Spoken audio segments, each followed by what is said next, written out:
Hey guys, this is my weekly check-in number 2 since my surgery. If you're new, hey, I'm Ansley. This is watchannshrink _VSG, where I talk to you guys about my weight loss journey, all that fun stuff. I just filmed for my beauty channel and I am like all ready to go to work right now, so I look a little less scruffy than I did in my first couple of videos because I was at home recovering and I was just kind of like, screw it. This is my other channel. I don't have to wear makeup all the time. So yes, all right, let's talk about what happened in week 2. So this is technically week 3, just gonna be honest. So I am gonna recap week 2 and then upload another video for week 3 sometime over the weekend. Overall, week 2 went pretty smoothly. My mom stayed with me for the first week, like a week and 2 days. So I got to spend the second week of my time off from work by myself. When she first left, I was a little worried just because I was used to having her with me. And I don't necessarily have the best habits just as a human being on earth, moving through time and space, trying to take care of themselves. I didn't necessarily build the best habits growing up, and I knew that the biggest part of what I would have to do after the surgery was really work on forming good habits, maintaining those habits, and taking care of myself. So I've kind of put a lot of other things to the side right now to do that. So like I'm really into blogging and Instagram and YouTube, and I haven't been focusing on those things very much. I picked up my skincare routine again. I'm much more diligent. I shouldn't say that. In my defense, I'm really good about taking my medication, but I've been really diligent about taking my medication with food throughout the day, timing what I'm eating and drinking, and just being mindful of that. And it takes a lot of work and it takes a lot of self-awareness to be able to stick to that regimen and to do it for the rest of your life. So the rest of my life part scares me a little bit, but I know if I look at it as these are habits. You know, one thing that I was really bad about realizing before my surgery was that, I used to wake up and want to do everything so quickly, and I felt like my time was my own.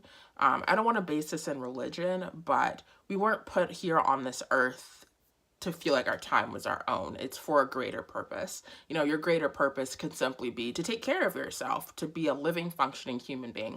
It doesn't have to be tied in religion or spirituality. It is a little bit for me, but I had to realize that, I wasn't put on this earth to spend all day in bed just watching TV and not getting up and showering or not getting up and going for a walk.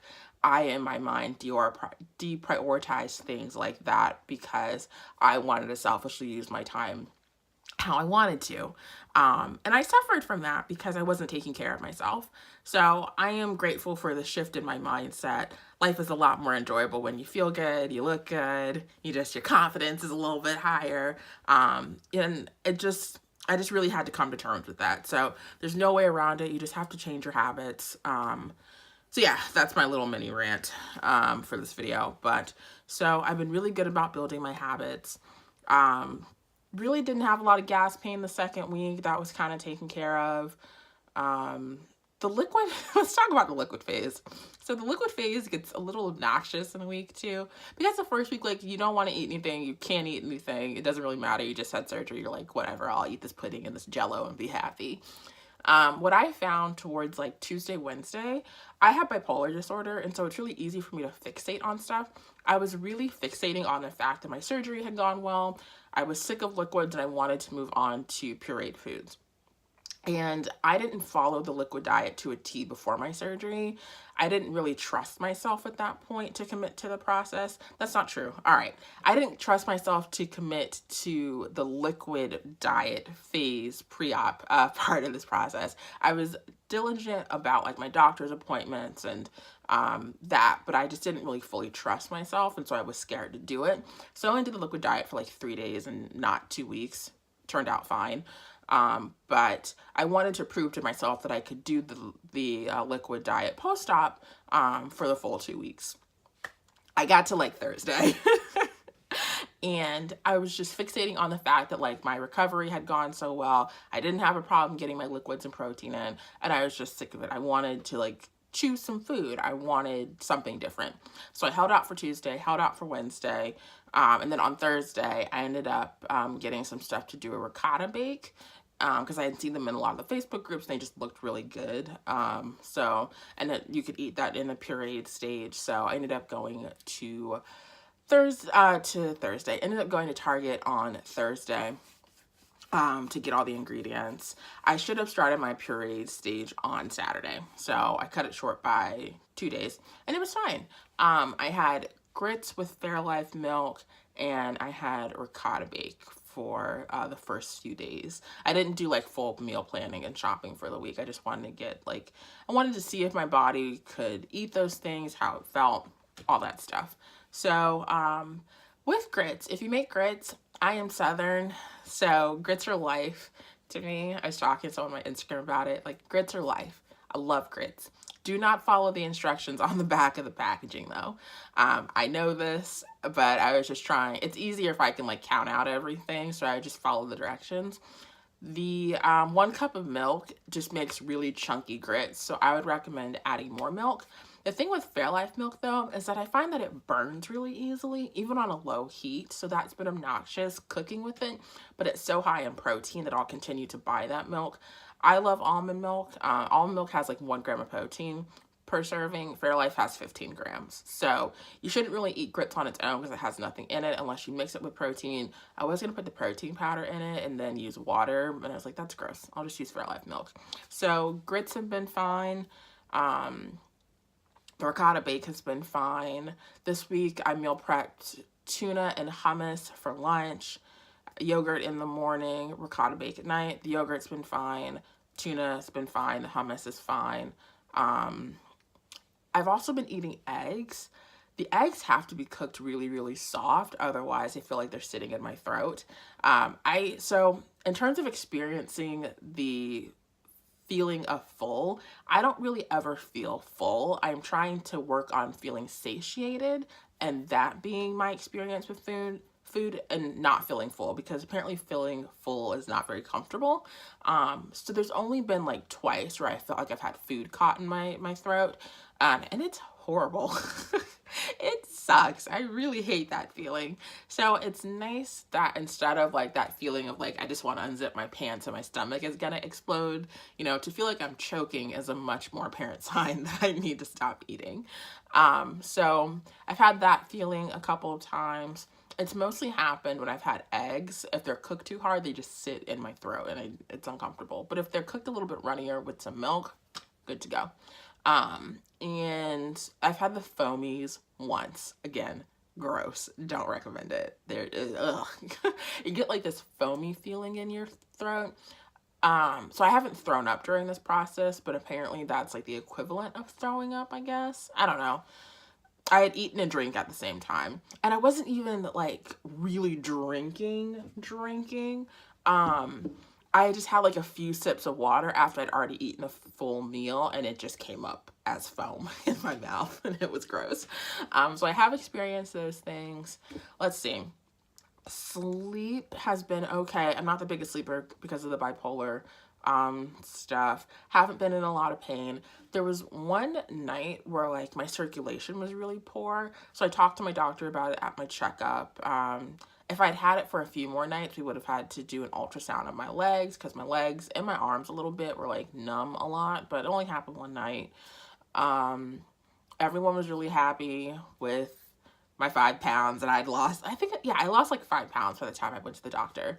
Oh, sugar, my stats. So I'll put them in the video description bar so you guys can see. I lost another 5 pounds this week, so I'm hoping I lose about 5 pounds a week. I don't think I am though. There were some days where I lost more than half a pound. And I don't know if that's going to continue. It's been interesting being in the Facebook groups to see how people have lost weight, typically what happens with like the starting size and all that. So I'm trying to not have any expectations. I asked one of the nutritionists about it and she was like, just don't have any expectations. You'll lose weight. Just like chill out about it. So I was hoping that I was going to lose more than the 5 pounds, like I said in my last video, but it's all good. 5 pounds is better than what I was losing before, which was nothing. So even if it slows down a little bit, I know at some point I'll be under 200 pounds. I know at some point I'll get closer to my goal weight. and I just want to enjoy the process as that happens. So like today I feel great. Yesterday I thought I looked great.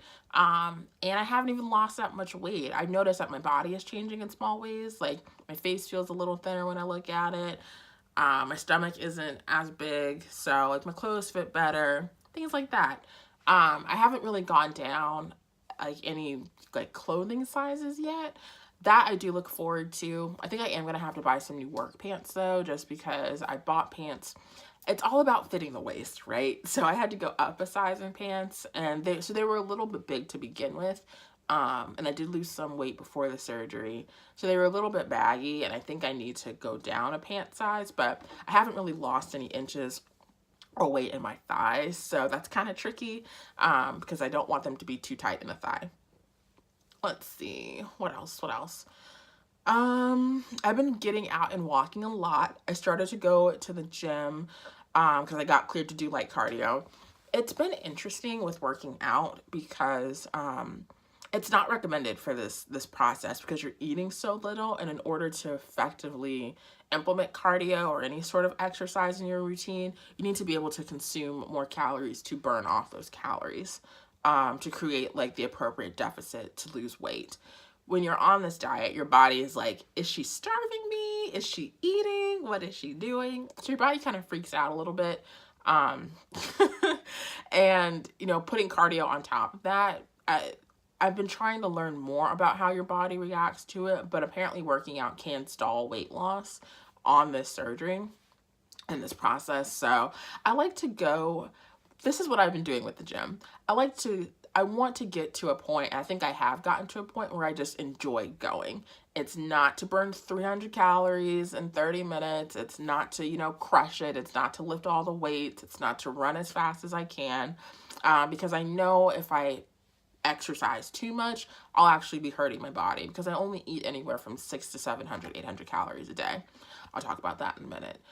So if I can put on some cute clothes, go for a little bit of stress relief, watch some TV channels that I don't get in the apartment because my roommates have really basic cable, then like, cool, works.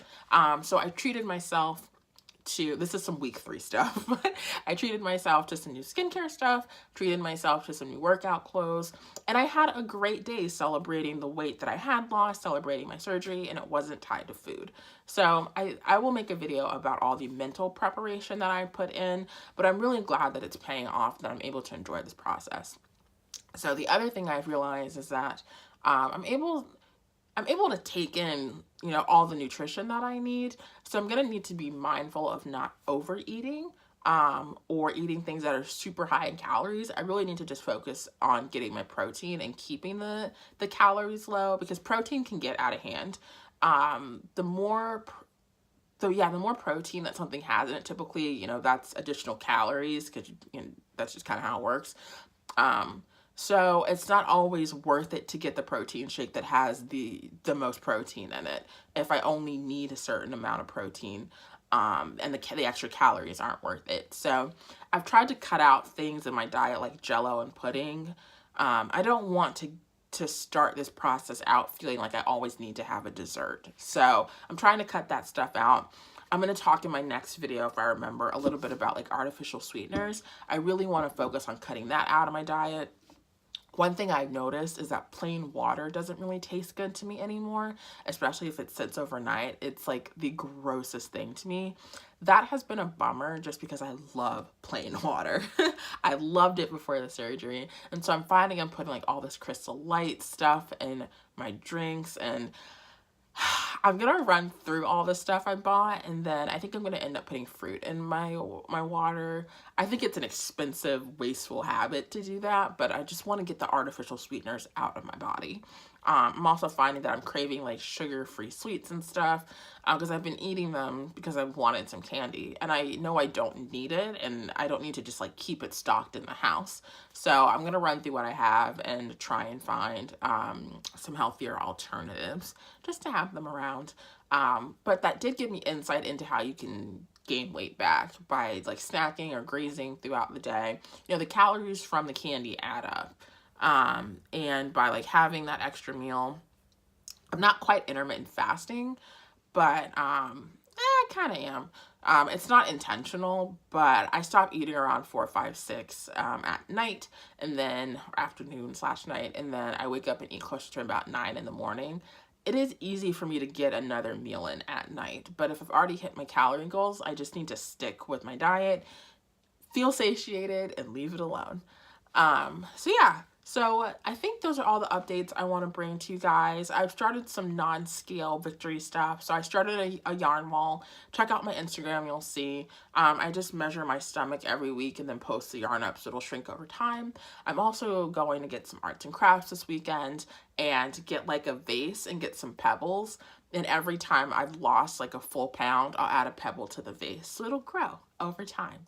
And that's what I have so far. Once I have a few more of those, I will do a video of like different ideas. So it's tough running 2 channels because I just filmed for my beauty channel today. I think for a little bit, I'm only going to film on the beauty channel once a week.